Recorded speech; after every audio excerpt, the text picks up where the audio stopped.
प्यारे बच्चों, आज हम लोग वैद्युत धारिता चैप्टर का अगला हेडिंग पढ़ेंगे, आवेशित चालक की वैद्युत स्थितिज ऊर्जा।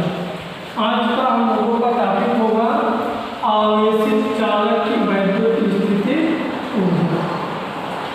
टॉपिक क्या है? आवेशित चालक की वैद्युत स्थितिज ऊर्जा। आवेशित चालक की वैद्युत स्थितिज ऊर्जा। आवेशित चालक की वैद्युत स्थितिज ऊर्जा, यहाँ हम लोगों का टॉपिक है। देखते हैं इसमें क्या कुछ है।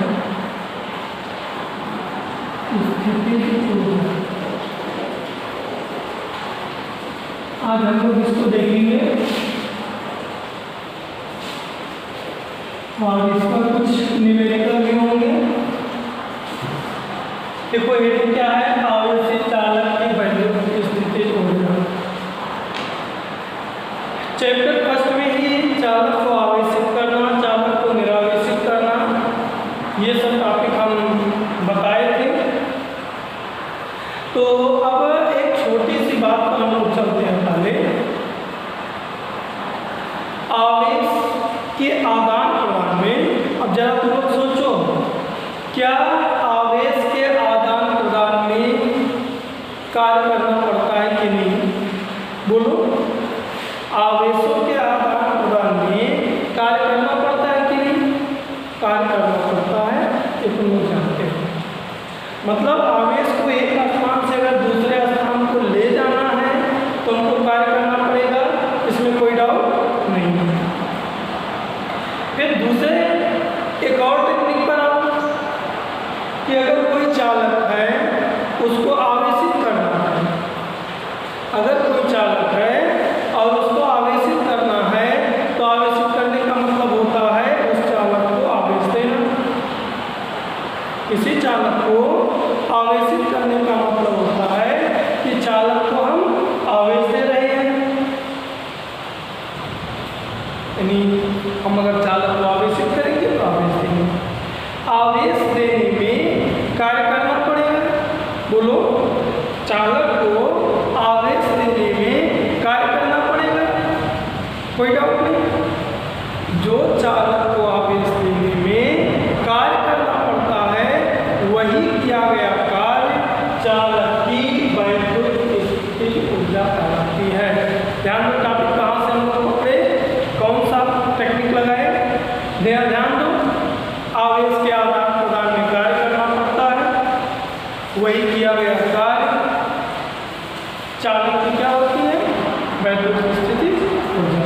अब देखो हम डिफिनेशन में कैसे कर रहे हैं। किसी चालक को आवेशित करने में किया गया कार्य चालक, आवेशित चालक की वैद्युत स्थितिज ऊर्जा कहलाती है। कुछ अलग थोड़ी ना है। यही तो अभी तक हम लोगों को समझा रहे थे कि किसी चालक को आवेशित करने का मतलब होता है आवेश देना। किसी चालक को आवेशित करने का मतलब होता है आवेश देना, और आवेश देने में कार्य करना पड़ता है, वही किया गया कार्य आवेशित चालक में वैद्युत स्थितिज ऊर्जा के रूप में संचित हो जाती है। अर्थात हम डिफिनेशन ये बना सकते हैं कि किसी चालक को आवेशित करने में किया गया कार्य चालक, आवेशित चालक की वैद्युत स्थितिज ऊर्जा कहलाती है। क्या डिफिनेशन लिखते हैं? किसी चालक को आवेशित करने में, किसी चालक को आवेशित करने में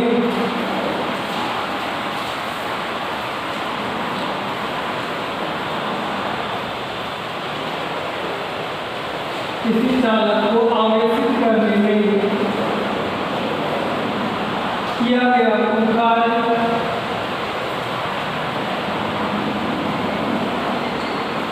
किया गया कुल कार्य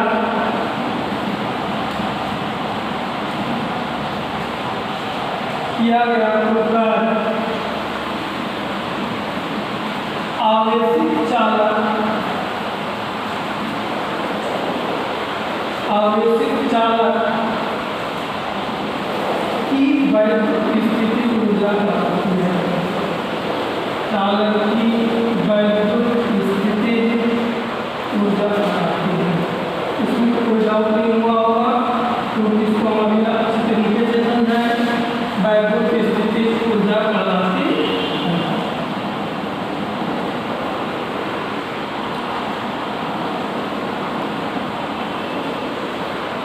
ये तो डिफिनेशन हो गया, ये तो डिफिनेशन हो गया क्या कि किसी चालक को आवेशित करने में किया गया कार्य चालक की वैद्युत स्थिति ऊर्जा कहलाती है।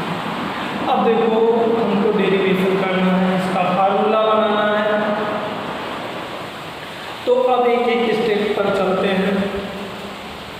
हमने मान लिया कि मेरे पास कोई चालक है जिसकी धारिता C है।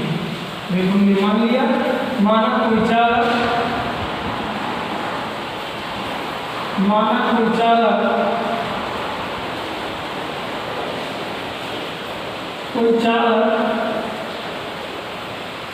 जिसकी धारिता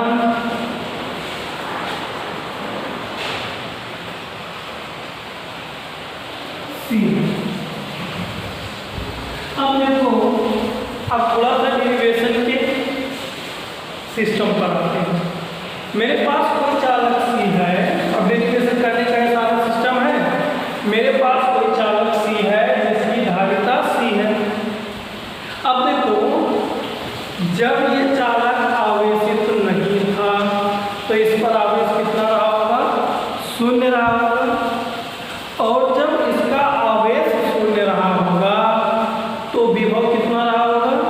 विभव भी 0 रहा होगा। बहुत बारीकी से ध्यान से समझना इसको। पहले तो चालक आवेशित था नहीं, यानी जब चालक आवेशित नहीं था तो इसमें कुल आवेश कितना था? 0 था। और आवेश के 0 होने के कारण इसका विभव भी क्या था? 0 था। जब हमने इसको Q आवेश दे दिया तो इसका विभव 0 से बढ़कर V हो जाता है। 0 से बढ़कर क्या था? V हो जाता है। तो इसी चीज को हम लिख रहे हैं कि माना किसी चालक की धारिता C है और उस चालक के आवेश को 0 से बढ़ते हुए Q हो जाता है। चालक पर आवेश 0 से बढ़कर Q हो जाता है तो विभव 0 से बढ़कर V हो जाता है। यहाँ पर ध्यान से देखो, हम क्या कह रहे हैं? जब चालक आवेशित नहीं था तो उस पर विभव आवेश क्या कितना था? 0 था। और तब उसका विभव क्या था? 0 था। जब चालक का आवेश 0 से बढ़कर Q हो जाता है तो विभव V से बढ़कर क्या हो जाता है? V से 0 से बढ़कर क्या हो जाता है? V हो जाता है। इसी को हम लिख रहे हैं, जब चालक का आवेश 0 से बढ़कर जब चालक का आवेश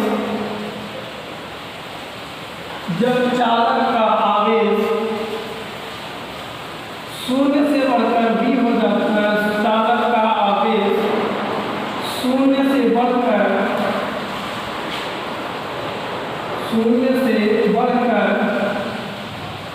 Q हो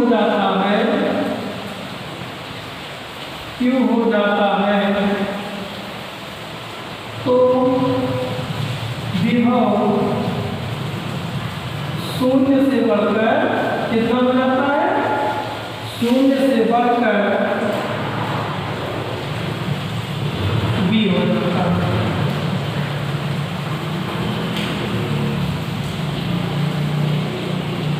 अब यहाँ पर ध्यान दो, ये हम लाइन कैसे लिखे? हमने लिखा कि माना किसी चालक जिसकी धारिता C है, चालक पहले आवेशित नहीं था।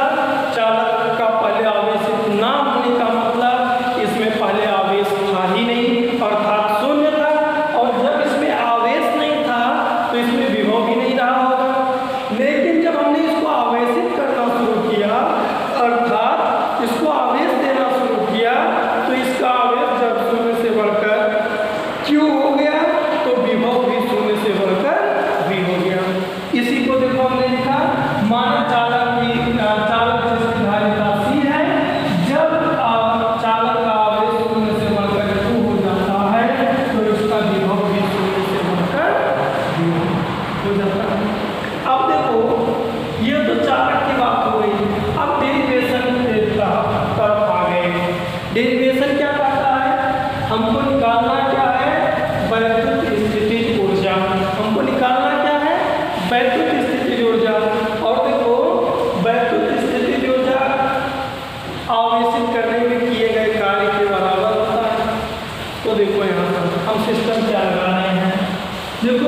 सी इंटू डी क्यू, 1 बाई सी को बाहर कर दें, क्यू डी क्यू, क्यू का इंटीग्रेशन हो जाएगा क्यू स्क्वायर बाई टू, और जो क्या जाएगा 1 by 2 q by C, q square by c. ध्यान दो स्टेप कैसे बनाए। माना चालक को डी क्यू आवेश देने में डी डब्ल्यू कार्य करना पड़े तो ये लाइन आप लिख दो और समझो आप क्या। माना चालक को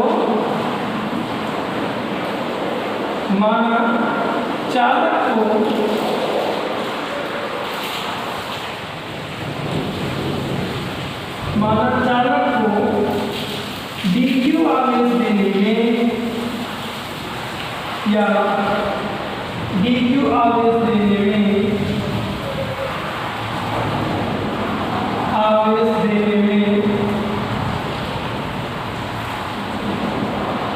डी डब्ल्यू कार्य करना पड़े तो डी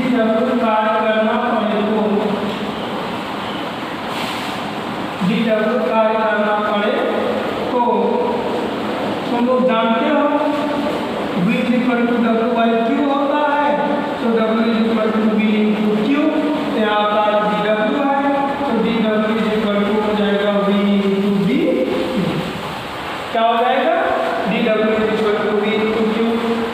तुम लोग जानते हो C equal to Q by V होता है, तो V इक्वल टू क्या हो जाएगा क्यू बाई, यहाँ पर लिख दो V इक्वल टू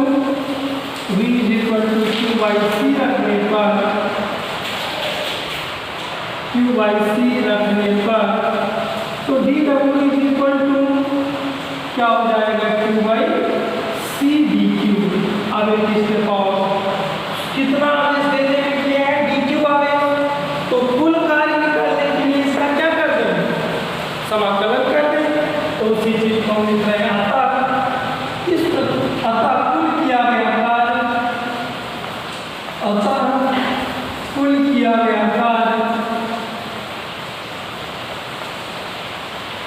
कुल किया गया कार्य निकालने के लिए इसका क्या करते हैं, समाकलन कर दें, तो हो जाएगा integration D W is equal to integration Q by C into D q.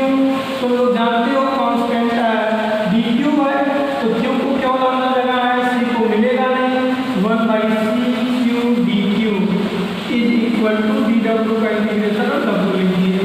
अब यहाँ लिमिट की बात आती है, लिमिट ऑलरेडी हम लोगों को कई बार समझा चुके हैं। कम से कम कितना आवेश दिया जा सकता है, 0, कम से कम कितना हो सकता है 0, लोग लिमिट में 0 लगा दिया। अपर लिमिट कितना आवेश दे सकते हैं Q, अधिकतम लिमिट उसको जितनी क्षमता हो उसको निकाल दिया। x dx का इंटीग्रेशन तुम लोग जानते हो x स्क्वायर बाई 2 होता है, तो q dq का इंटीग्रेशन क्या होगा q स्क्वायर बाई 2, और लिमिट लोअर लिमिट 0 है, अपर लिमिट 2 है। लिमिट तोड़ना जानते हो तुम लोग, लिमिट तोड़ोगे तो हो जाएगा 1 by 2 q square by c। ये क्या है, किया गया कार्य है, और किया गया कार्य ही तुम्हारा क्या है, वैद्युत स्थितिज ऊर्जा। अतः U बराबर क्या है, हाफ क्यू स्क्वायर बाई सी, ये मिल रहा है। अभी इसके दो और पार्ट बनेंगे, लेकिन वो दो और पार्ट बनाने से पहले इस पूरे सिस्टम को फिर से समझो। मेरी हेडिंग क्या थी, आवेशित चालन की वैद्युत स्थितिज ऊर्जा। मेरी हेडिंग क्या थी, आवेशित चालन की वैद्युत स्थितिज ऊर्जा। टेक्निक क्या लगाए, किसी चालक को आवेशित करने में किया गया कार्य, किसी चालक को आवेशित करने में किया गया कार्य क्या कहलाता है, वैद्युत स्थितिज ऊर्जा कहलाता है। तो देखो